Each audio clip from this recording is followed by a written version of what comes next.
안녕하세요. MBTI로 배우는 현대시 비밀과외 시간입니다. 오늘은 김수영 시인의 풀을 함께 알아보겠습니다.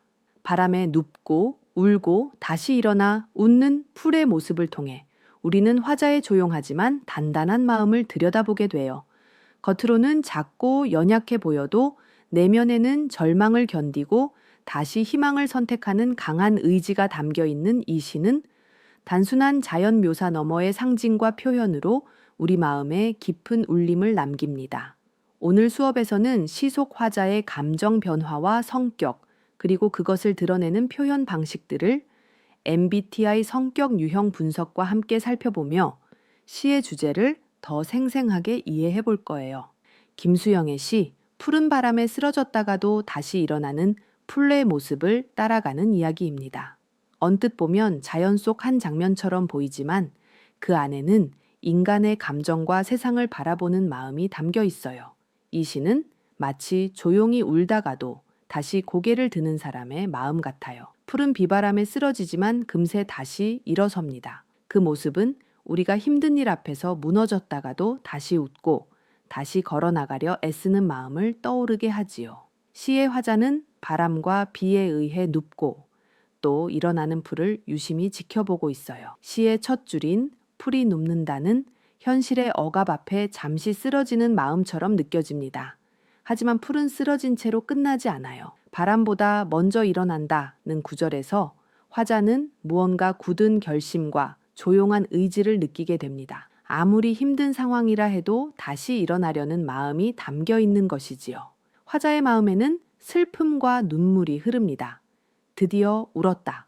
더 울다가 라는 표현에서는 견디고 견디다 터져 나온 감정이 느껴집니다. 하지만 그 감정은 약함이 아니라 오히려 다시 웃기 위한 과정처럼 보입니다. 풀은 바람보다 늦게 울어도 바람보다 먼저 웃는다고 하지요.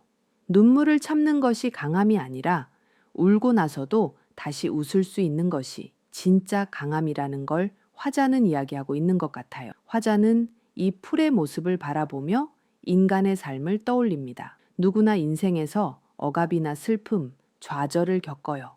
하지만 풀처럼 다시 일어나는 사람도 있습니다. 누군가는 쉽게 포기하고 싶은 순간에도 조용히 눈물을 삼킨 뒤 다시 고개를 드는 거예요. 풀의 행동은 마치 사람의 마음을 옮겨 놓은 것처럼 섬세하고 단단합니다. 이 시에서 가장 중요한 감정은 바로 희망입니다. 날이 흐리고 풀이 눕는다라는 반복되는 구절은 현실의 어둡고 힘든 상황을 상징해요. 하지만 그 흐린 날 속에서도 풀은 반드시 다시 일어섭니다. 절망 속에서도 가능성을 놓지 않는 마음이 담겨 있지요.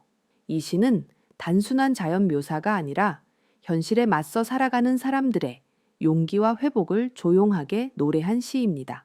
화자는 이 과정을 통해 세상을 단순히 고통스러운 곳으로만 보지 않아요.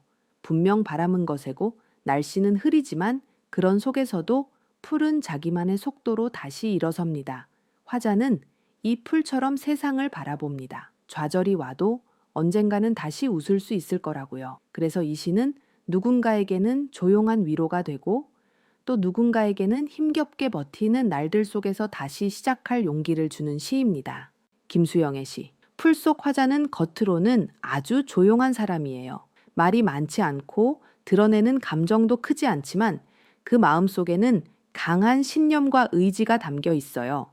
화자는 자신을 직접 드러내지 않고 풀이라는 존재를 통해 자신의 마음을 이야기합니다.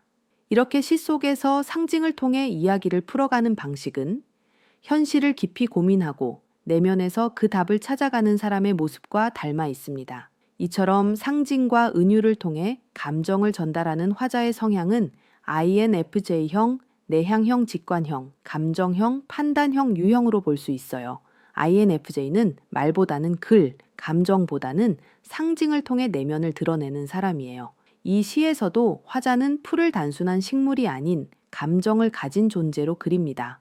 풀은 눕고 드디어 울었다 라는 표현은 화자가 자신의 감정을 직접 드러내는 대신 풀의 모습을 빌려 마음을 드러내는 장면이에요.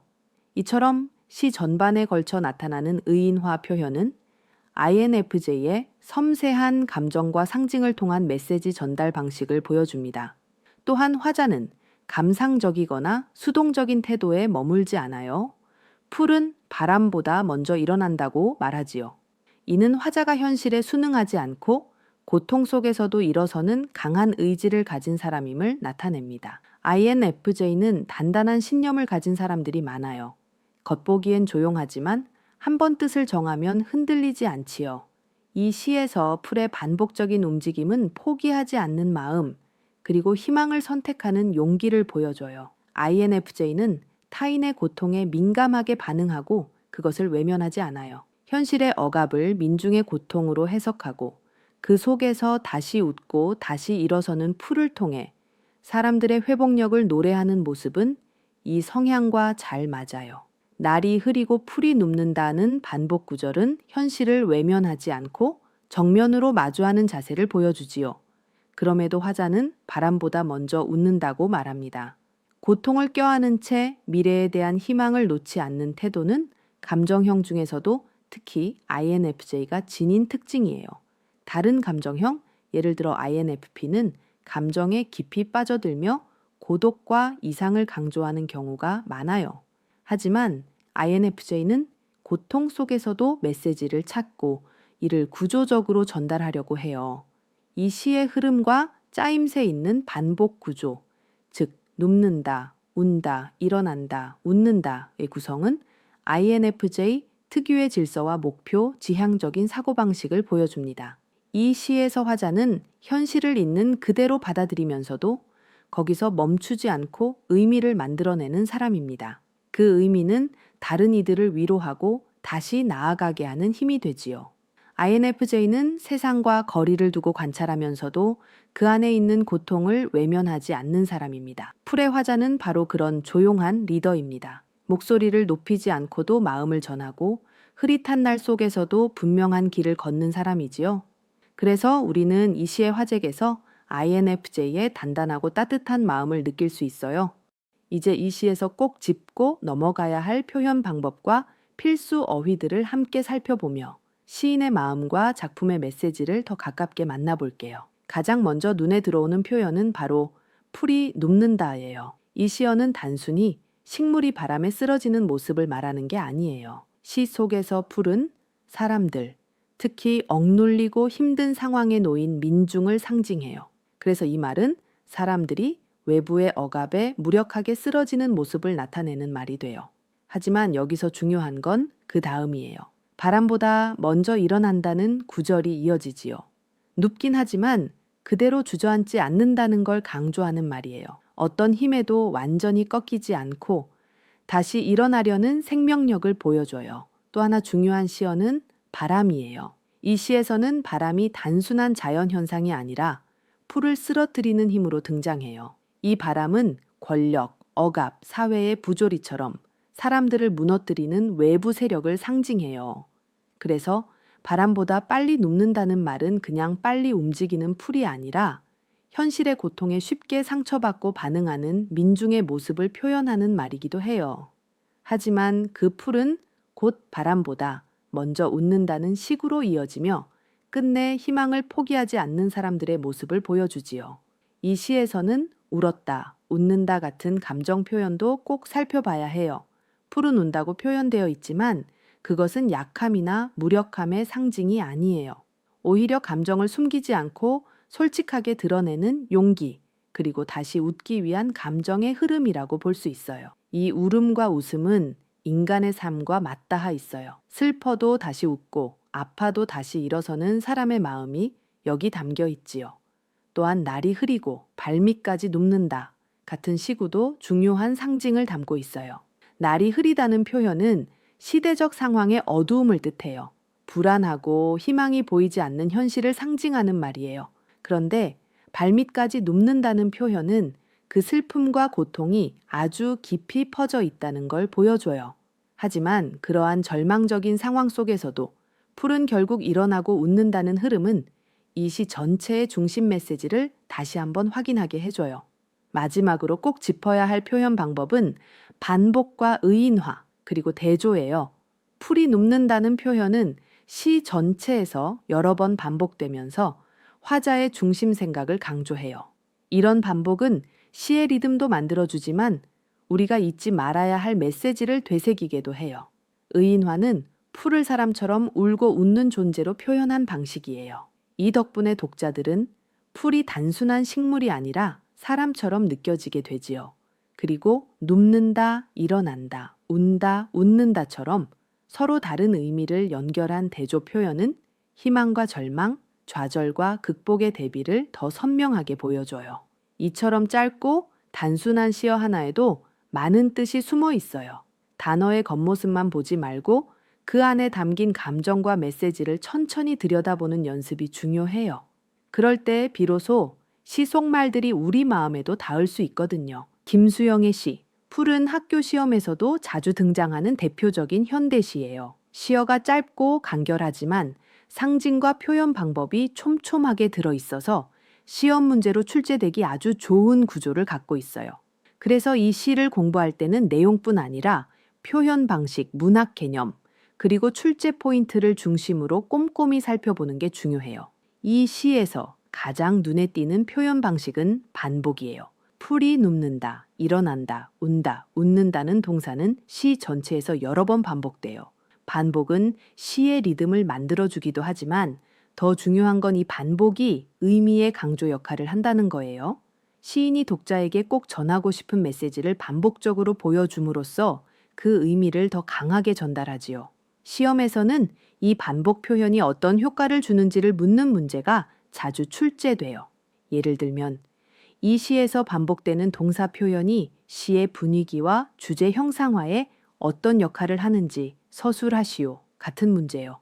다음으로 중요한 건 의인화예요. 풀이 눕고 울고 일어나고 웃는다는 건 식물이 할 수 없는 행동이죠. 이건 풀을 사람처럼 표현한 것으로 의인화라는 표현 기법이 사용된 거예요. 의인화는 독자가 그 대상과 감정을 더 가깝게 느끼게 해줘요. 이 시에서는 풀을 통해 민중의 감정을 전달하고 있어요. 그러니까 시험에서는 풀에 사용된 표현 기법을 쓰고 그 효과를 서술하시오. 와 같은 문제 형태로 등장할 수 있어요. 또 하나 기억해야 할 건 상징이에요. 이 시에서 풀은 단순한 식물이 아니에요.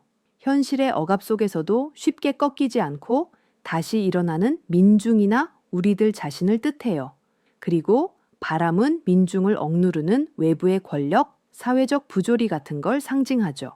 이처럼 상징은 겉으로 보이는 것보다 깊은 의미를 담고 있어서 시험 문제로 자주 나오는 부분이에요. 특히 풀과 바람이 각각 상징하는 바를 서술하시오 또는 상징을 사용한 이유를 설명하시오와 같은 서술형 문항으로 출제될 가능성이 높아요. 이 시에서는 대조도 눈여겨봐야 해요. 눕는다, 일어난다, 운다, 웃는다처럼 정반대의 의미를 지닌 말들이 나란히 배치되어 있어요. 이런 대조는 시의 긴장감을 높이고 화자의 감정 변화나 상황의 반전을 잘 드러내요. 그래서 이 시에 나타난 대조적 시어를 찾고 그 효과를 설명하시오 같은 문제도 나올 수 있어요. 그 외에도 시험에서는 시적 화자의 태도나 정서를 묻는 문제도 자주 등장해요. 풀에서 화자는 처음에는 무력하게 눕지만 점점 능동적으로 일어서는 방향으로 변화해요. 그래서 수동적에서 능동적으로 바뀌는 화자의 태도 변화가 시의 주제와 연결돼 있다는 점을 잘 기억해 두는 것이 좋아요. 화자의 정서나 태도의 변화가 시 전체에 어떤 영향을 주는지 서술하시오 같은 문제로 나올 수 있죠. 마지막으로는 시의 시대적 배경도 짚어두는 것이 좋아요. 이 시는 1960년대 한국 사회가 정치적 억압과 갈등을 겪던 시기에 쓰였어요. 그래서 민중의 의지, 사회적 저항, 시민의 각성과 연결해서 출제될 수 있어요. 시대와 연결해 시의 주제를 서술하는 문제도 꼭 대비해야 해요. 시험에서 이 시가 나오면 그냥 풀과 바람만 보고 넘어가면 안 돼요. 그 안에 담긴 감정과 사회적 메시지, 표현 기법을 차분히 정리하면 어떤 유형의 문제든 잘 풀 수 있어요. 오늘 우리는 김수영의 시, 풀을 통해 무너져도 끝내 다시 웃는 사람의 마음을 만나봤습니다. 이 시에서 푸른 시대를 살아가는 우리 모두의 모습이기도 해요. 억압 앞에서도 절망에만 머무르지 않고 다시 일어나려는 마음. 바로 그 마음이 바람보다 먼저 웃는 화자의 성격이자 INFJ 유형의 단단한 내면이었죠. 앞으로 시를 읽을 때 겉으로 드러나는 말뿐 아니라 그 말 뒤에 숨겨진 마음을 읽는 연습을 계속해보면 좋겠어요. 그때 시는 단어가 아니라 마음으로 읽히게 될 거예요.